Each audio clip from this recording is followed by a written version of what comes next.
I'm Christine Frizzell with a closer look at a phenomenon often compared to modern-day slavery, human trafficking, and it's happening on a daily basis right here in the United States.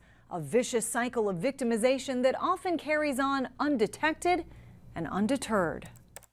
It can start out innocently enough. An offer for a job to work in a hotel, restaurant, or casino. But within days or weeks, young people across this country can become victims of human trafficking, a $150 billion industry which worldwide impacts 27 million people a year. I met my first trafficker at the age of 14 who took advantage of a lot of vulnerabilities that I had. I had some childhood trauma, came from a very disturbed family. Heather Pagan is a survivor of human trafficking and tells her story as a way to help others, including in a new Fisher Films documentary, The Slave in Your Backyard.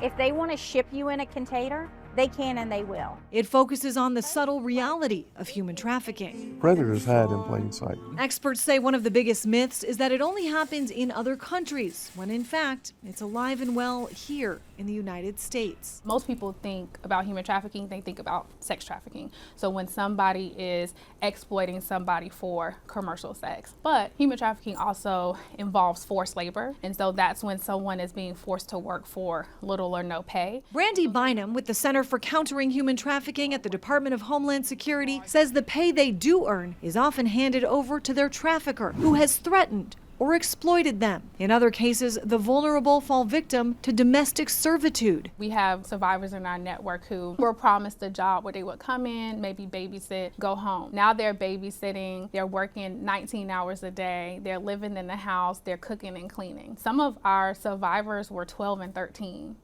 This West Virginia couple was recently found guilty of forced labor and human trafficking of their adopted children. Video played at trial showed them locked in a shed, forced to stand all day and sleep on the floor, with minimal food or opportunities to bathe.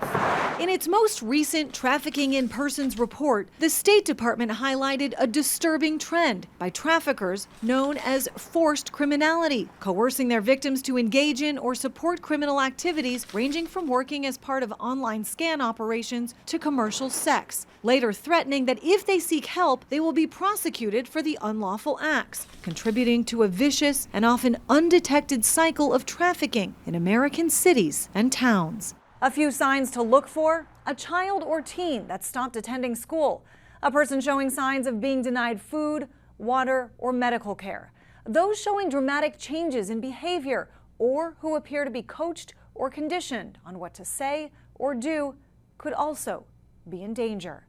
For Spotlight on America, I'm Christine Frizzell.